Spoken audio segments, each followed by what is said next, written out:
ఓం శాంతి. ఈరోజు జూలై 21 తేదీ 2024. అవ్యక్త మురళి సారాంశం. ఈ అవ్యక్త మురళిని అవ్యక్త బాప్దాదా డిసెంబర్ 16, 2000లో వినిపించారు. మురళి యొక్క శీర్షిక సాక్షాత్తు బ్రహ్మబాబా సమానంగా కర్మయోగి ఫరిస్తాగా అవ్వండి, అప్పుడు సాక్షాత్కారాలు ప్రారంభమవుతాయి. ఈరోజు బ్రాహ్మణ ప్రపంచపు రచయిత అయిన బాప్దాదా తమ బ్రాహ్మణ ప్రపంచాన్ని చూస్తూ చాలా సంతోషిస్తున్నారు. ఇది ఎంత చిన్నగా ఉండే ప్రియమైన ప్రపంచం. ప్రతి బ్రాహ్మణుడి యొక్క మస్తకం పైన భాగ్య సితారా అనేది మెరుస్తూ ఉంది. నెంబర్ వారీగా ఉన్నా కూడా ప్రతి ఒక్కరి సితారాలో భగవంతుడిని గుర్తించే మరియు భగవంతుడికి చెందిన వారుగా అయ్యేటటువంటి శ్రేష్ఠ భాగ్యం అనేది మెరుస్తూ ఉంది. బాబా కూడా సాధారణ తనువులోనే వస్తారు. మరి సాధారణ ఆత్మలైన పిల్లలే తండ్రిని కూడా గుర్తిస్తారు. అందువలనే బాబాకు పేదల పెన్నిది అని గాయనం ఉంది, మిలియనియర్ల పెన్నిది అని గాయనం లేదు అంటున్నారు బాబా. అయితే డ్రామాలో చాలా మంచి కళ్యాణకారి నియమం కూడా తయారైంది కదా. పరమాత్మ కార్యంలో బిందువు కలిసి చెరువు తయారవ్వటం అనేది ఉంది. అనేక ఆత్మల భవిష్యత్తు తయారవ్వాలి. మీరందరూ కూడా మీ తనువు, మనస్సు, ధనముల ద్వారా వాటిని ఎంతగా సఫలం చేసుకుంటూ ఉంటారో అంతగానే సఫలత సితారాలుగా అవుతారు అంటున్నారు బాబా. అయితే కొంతమంది పిల్లలలో ఒక బలహీన సంకల్పం అనేది తలెత్తుతూ ఉంటుంది. ఏంటి, వినాశనం అవుతుందా అవ్వదా అని అప్పుడప్పుడు ఇలా ఆలోచిస్తారు కదా. అంటే 2000 సంవత్సరం కూడా పూర్తి అయిపోతూ ఉంది, ఇది ఇంకా ఎంతవరకు ఉంటుంది. బాప్దాదా అంటారు, వినాశనం గురించి ఆలోచించటము అనగా బాప్దాదాకు వీడ్కోలు ఇవ్వటము అనే కదా అర్థం. ఎందుకంటే వినాశనం అయిపోతే బాబా పరంధామానికి వెళ్ళిపోతారు. సంగమయుగంతో అలసిపోయారా అని బాబా అడుగుతూ ఉన్నారు. ఇది వజ్రతుల్య సమయము అని చెప్తారు కదా. అందువలన పిల్లలు దీని గురించి ఆలోచన చేయటమే బలహీన సంకల్పం. ఈరోజు పిల్లలు తమ తనువును సేవలో సమర్పణ చేశారు. మనస్సును విశ్వ పరివర్తన అనే వైబ్రేషన్స్ను వ్యాపింపచేయటంలో నిమగ్నం చేశారు. ధనాన్నంతా ఉపయోగించారు అనుకోండి. వాస్తవానికి ప్రాప్తి ముందు ఇదేమీ గొప్పది కాదు. కానీ ఈరోజు మీరు అర్పించారు, రేపే వినాశనం అయిపోయింది అంటే మీవి సఫలమైనట్లా వ్యర్థమైనట్లా? సఫలమైపోయింది కదా. ఆలోచించండి. సేవలో అయితే పెట్టలేదు అంటే అవి సఫలమైనట్లా? అవ్వలేదు. మీరు ఎవరి కోసం సఫలం చేశారు? బాప్దాదా కోసంగా సఫలం చేశారు కదా. మరి బాప్దాదా అయితే అవినాశి అయినారు, వినాశనం అవ్వరు. అవినాశి బాబా దగ్గర అవినాశి ఖాతాలో మీరు ఈరోజు జమ చేసుకున్నారు కదా. అందువలన అవినాశి బాబా దగ్గర మీ ఖాతా 1కి కోటాను కోట్ల రెట్లు జమ అయిపోతుంది. అంటే అంత ప్రాప్తి ఇచ్చేదానికి బాబా కూడా బంధింపబడి ఉన్నారు అంటున్నారు బాబా. వినాశనం అనేది అకస్మాత్తుగా జరుగుతుంది కదా. అందువలన పిల్లలు కూడా అకస్మాత్తుగా జరిగే దాంట్లో ఎవరు రెడీగా ఉండాల్సిందే. ఎందుకంటే సమయం కోసము ఎదురు చూడకండి. సమయం అనేది మీ రచన. మీరు మాస్టర్ రచయితలు. రచన అయినటువంటి సమయం మీ ఆజ్ఞ అనుసారంగా నడుస్తుంది కదా. మీరు సమయం కోసం ఎదురు చూడకండి. కానీ ఇప్పుడు సమయం ఏం చేస్తుంది, మీకోసం ఎదురు చూస్తూ ఉంది కదా. అందువలన బాబా అంటారు, మీరు ఒక్క క్షణంలో స్వయాన్ని జీవన్ముక్తులుగా తయారు చేసుకోలేరా? కనుక సమయం కోసం ఎదురు చూడకండి, సంపన్నంగా అయ్యేందుకు ఏర్పాట్లను చేసుకోండి అంటున్నారు బాబా. చాలామంది పిల్లలు చిన్న చిన్న విషయాలు అనేటటువంటి ఆట బొమ్మలతో ఆడుకోవటం, చిన్న చిన్న విషయాలలో తమ సమయాన్ని పోగొట్టుకోవటం చేస్తూ ఉంటారు. ఇవన్నీ కూడా ప్రయాణం యొక్క సమయంలో కనిపించేటటువంటి పక్కటి దృశ్యాలు కదా, సైట్ సీన్స్. భిన్న భిన్న సంస్కారాలకు చెందినటువంటి విషయాలు నడవడిక, ఇవన్నీ కూడా సంపూర్ణ గమ్యాన్ని చేరుకునేటప్పుడు మార్గం మధ్యలో వచ్చేటటువంటి సైడ్ సీన్స్ వంటివి. వాటిని చూసి ఆగిపోవటం అంటే అర్థము వాటిని ఆలోచించటం, వాటి ప్రభావంలోకి రావటం, సమయాన్ని పోగొట్టుకోవటం, ఆసక్తితో వినటం, వినిపించటం, అటువంటి వాతావరణాన్ని తయారు చేయటం. ఆగిపోవటం అంటే ఇవన్నీ చేయటమే.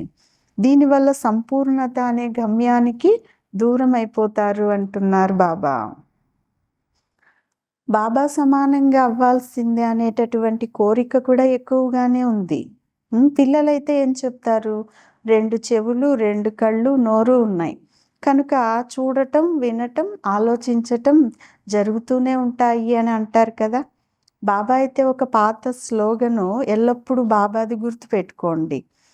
చూస్తూ కూడా చూడకండి, వింటూ కూడా వినకండి, విన్న దానిని ఆలోచన చేయకండి, విన్న వాటిని లోపల ఇముడ్చుకోండి అంటున్నారు బాబా. వ్యాపింప చేయకండి. ఏమిటో ఇప్పుడు ఇంకా ఇలాంటి విషయాలు పెరిగిపోతూ ఉన్నాయి, మొదట్లో ఇలాంటివేవీ లేవు అని భయపడకండి. ఒకప్పుడు లేనివి ఇప్పుడు బయటకు వస్తాయి, మరియు రావాల్సిందే కదా. మీ ఇముడ్చుకునే శక్తికి, సహన శక్తికి, సర్దుకునే శక్తికి, నిర్ణయ శక్తికి ఇవన్నీ కూడా పరీక్షలు. 10 సంవత్సరాల కింద వచ్చినటువంటి పరీక్ష ఇప్పుడు రాదు కదా. ఏ విధంగా ఎంఏ క్లాస్లో బిఏ క్లాస్ యొక్క పేపర్ అయితే రాదు కదా అంటున్నారు బాబా. అందువలన వీటన్నింటికి గాబరా పడకండి, ఆటను చూడండి.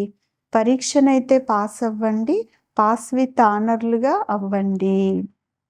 బాప్దాదా ఇంతకు ముందు కూడా వినిపించి ఉన్నారు కదా. ఉత్తీర్ణులు అయ్యేందుకు అన్నింటికన్నా సహజమైన సాధనము పాస్ అనేదానికి బాప్దాదా 3 అర్థాలను తెలిపిస్తూ ఉన్నారు. బాప్దాదా దగ్గరగా ఉండండి మొదటిది. రెండవది పనికిరాని దృశ్యాలను చూసి దాటేసేయండి, అంటే మార్గం మధ్యలో వచ్చేటటువంటి అనేక సైడ్ సీన్స్ను దాటివేయండి. మూడోది ఉత్తీర్ణులు అవ్వండి, పాస్ అవ్వండి. ఇది కష్టమా అని అడుగుతూ ఉన్నారు బాప్దాదా. పాస్ చేయాలంటే దాటివేయాలి, ఉత్తీర్ణులుగా కూడా అవ్వాలి. విషయాన్ని పెద్దదిగా చేసుకోవటం లేదా చిన్నదిగా చేసుకోవటం అనేది మీ బుద్ధి పైన ఆధారపడి ఉంది అంటున్నారు బాబా. అందువలన పెద్దగా విషయాలను చేసుకొని వాటిలో సమయాన్ని పోగొట్టుకోవటం, ఇటువంటి ఆటను ఆడకండి. ఇప్పుడు ఈ ఆట సమాప్తి అయిపోవాలి. బాప్దాదా సహజ పురుషార్థం గురించి వినిపించారు. ఇప్పుడు సమయం అయితే అకస్మాత్తుగా వచ్చేదే ఉంది. 1 గంట ముందు కూడా బాప్దాదా ప్రకటించారు కదా. ఒకవేళ అకస్మాత్తుగా జరగలేదు అనుకోండి, అది పరీక్ష ఎలా అవుతుంది? పాస్ విత్ ఆనర్గా ఉండే సర్టిఫికేట్ ఫైనల్ సర్టిఫికేట్ కదా. అయితే అకస్మాత్తుగా జరిగినప్పుడే ఆ సర్టిఫికేట్ లభిస్తుంది.